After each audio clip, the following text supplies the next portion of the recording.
కేసీఆర్ గారు జగన్మోహన్ రెడ్డి గారు కలిసి భోజనం చేసి మాట్లాడుకుని మిఠాయిలు పరస్పరం తినిపించుకున్న రోజుల్లో కేసీఆర్ గారు ఒక ప్రతిపాదన చేశారు. అదేమిటంటే గోదావరి నీటిని ఇచ్చెంపల్లి నుంచి తెలంగాణ గుండా పారించి నాగార్జున సాగర్లో కలిపి నాగార్జున సాగర్ ఫోర్ షోర్ నుంచి రివర్సిబుల్ టర్బైన్ల ద్వారా శ్రీశైలం డ్యామ్ పైకి ఎక్కించి అక్కడి నుంచి రాయలసీమకి నీటి సరఫరా సాగునీటి సరఫరా చేసి తద్వారా మిగిలినటువంటి నీళ్లు ఏవైతే ఉన్నాయో వాటిని తెలంగాణ వాటాగా తీసుకుంటాము అని ఒక ప్రతిపాదన చేశారు.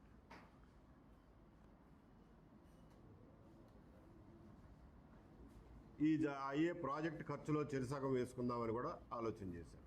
దాని మీద ఇంజనీర్ల మధ్యన 2-3 సమావేశాలు జరిగినాయి. కానీ అది ఆంధ్రప్రదేశ్ రాష్ట్ర ప్రయోజనాలకి, రాష్ట్ర నీటి హక్కులకి తీవ్రమైన భంగం కలిగించేటువంటి ప్రతిపాదన కాబట్టి అప్పట్లో అందరూ వ్యతిరేకించారు. అదృష్టవశాత్తు అది ముందుకు వెళ్ళాల, అక్కడితోనే ఆగిపోయింది.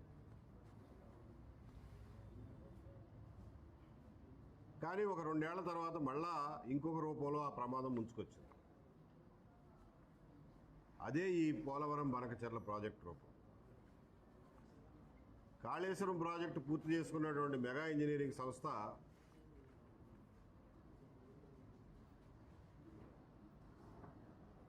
పోలవరం బనకచెర్ల ప్రతిపాదనని జగన్మోహన్ రెడ్డి గారి ముందుంచింది.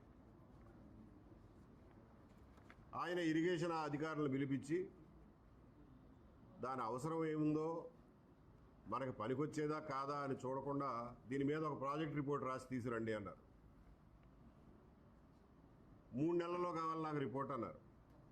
మన ఇరిగేషన్ శాఖ 3 నెలల్లో ఇది ప్రాజెక్ట్ రిపోర్ట్ తయారు చేయడం సాధ్యం కాదని చెప్పి హైదరాబాద్లో ఉన్నటువంటి వ్యాప్కోస్ సంస్థకి ఈ పని అప్పచెప్పింది.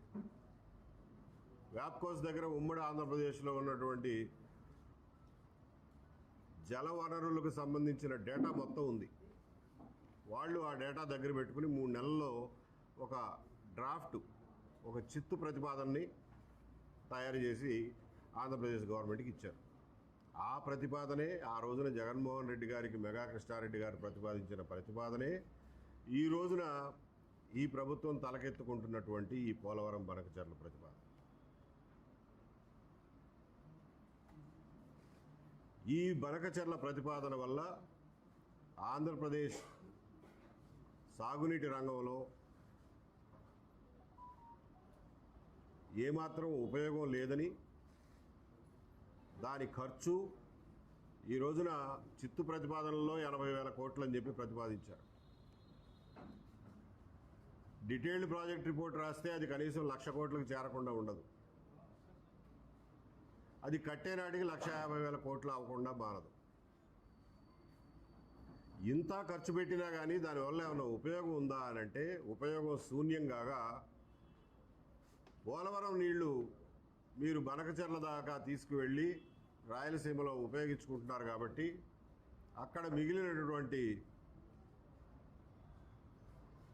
నీళ్ళన్నింటినీ తెలంగాణకి మాకు హక్కుగా ఇచ్చేయాలి అని చెప్పి ఈ బ్రజేష్ కుమార్ ట్రిబ్యునల్ ముందు తెలంగాణ వాదన అందుకునే అవకాశం ఉంది. దానికోసమే ఈ రచ్చంతా. అంతే తప్ప బనకచెర్ల వల్ల తెలంగాణకి ఏదో నష్టం జరుగుతుందని కాదు. దీన్ని అడ్డం పెట్టుకుని కృష్ణా జలాల్లో వాటాని తెలంగాణ ఇంకా ఎక్కువ చేసుకోవాలనేటటువంటి ఆలోచనే వాళ్ళకు ఉన్నటువంటి 299, 300 అనుకోండి, 300 టీఎంసీలకు అదనంగా మీరు 200 టీఎంసీ తరలిస్తున్నారు కాబట్టి ఆ 200 మాకు ఇవ్వండి, 500 టీఎంసీలు మాకు రావాలి అని చెప్పి ఈ మధ్యన తెలంగాణ ముఖ్యమంత్రి రేవంత్ రెడ్డి గారు అన్న మాటలలో ఉన్న నిగూఢమైనటువంటి అర్థం ఇది. కాబట్టి కృష్ణా జలాల నీటి హక్కుని కోల్పోవడమే కాకుండా ఈ ప్రాజెక్టు వల్ల రాయలసీమలో 1 ఎకరం కూడా అదనపు ఆయకట్టు రాకపోవడంతో ఈ ఖరీదైనటువంటి ప్రాజెక్టు ఒక గుదిబండగా మారే ప్రమాదం ఉంది. కాబట్టి ఈ విషయంలో ప్రభుత్వాన్ని అప్రమత్తం చేయడానికి, ప్రజల్ని అప్రమత్తం చేయడం కోసం మేము ఈ 4-5 కలిసి మీడియా ద్వారా ప్రజలకు ఈ విషయాలను వివరించాలని చెప్పి ముందుకొచ్చాం. ఈ రోజున ప్రతిపక్షం దీని గురించి ఒక్క మాట కూడా మాట్లాడటం లేదు అనే దానికి కారణం ఏమిటయ్యారంటే, ఈ ప్రాజెక్ట్ అసలు జగన్మోహన్ రెడ్డి గారి మానస పుత్రిక. ఆయన మొదలెట్టినటువంటి ప్రాజెక్టుని ఈ కూటమి ప్రభుత్వం దాన్ని ముందుకు తీసుకువెళ్ళడానికి ప్రయత్నం చేస్తోంది. దీని మీద ప్రజల్లో ఎక్కడా చర్చ జరగలేదు. డిపార్ట్మెంట్లో ఎవరికి ఏ విషయాలు తెలియవు. ఇంత పెద్ద ప్రాజెక్టుని టేకప్ చేసే ముందు దాని అవసరాన్ని, దాని బాగోగుల్ని చర్చించాల్సినటువంటి అవసరం ఉంది. కాబట్టి ఇప్పటికైనా సమయం మించిపోలేదు. కాబట్టి దీని మీద ప్రజల్లో విస్తృతమైన చర్చ జరగాలని, ప్రజలు ప్రజా సంఘాల ద్వారా ప్రభుత్వం మీద ఒత్తిడి తీసుకొచ్చి ఈ ప్రతిపాదనని మానుకోవాలని, ఆంధ్రప్రదేశ్కి గోదావరి వరద జలాల ద్వారా చేయాల్సినటువంటి పనులు, ఇంతకుముందు ఆలోచించినటువంటి ప్రాజెక్టులు చాలా ఉన్నాయి. వాటి గురించి కూడా ప్రస్తావిస్తాం. గోదావరి జలాలను ఏ రకంగా ఉపయోగించుకుంటే ఆంధ్రప్రదేశ్కి, ముఖ్యంగా కోస్తా జిల్లాలకి అత్యంత ఉపయోగకరంగా ఉంటుంది అనే దాని మీద కూడా చెబుతాము.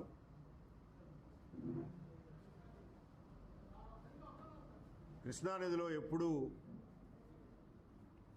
సమయానికి నీళ్లు రావటం లేదు. పైనున్న ప్రాజెక్టులన్నీ నిండితే కానీ కిందకు వదలడం లేదు. కాబట్టి దాని మీద నీటి హక్కులు ఉంటే ఎంత, లేకపోతే ఎంత అని సులకనగా మాట్లాడే వాళ్ళకి ఎక్స్ప్లెయిన్ చేయడానికి పాపారావు గారు రాష్ట్రం యొక్క నీటి హక్కుల ఆవశ్యకత ఏమిటి, దీర్ఘకాలికంగా రాష్ట్రానికి మంచి చెడులు ఏమిటి అనేది పాపారావు గారు వివరిస్తారు. ఈ బ్రీఫ్ ఉపోద్ఘాతంతో నేను పాపారావుని రిక్వెస్ట్ చేస్తున్నాను. దయచేసి ఓపెనింగ్ రిమార్క్స్ మీరు కూడా మీరు చెప్పండి.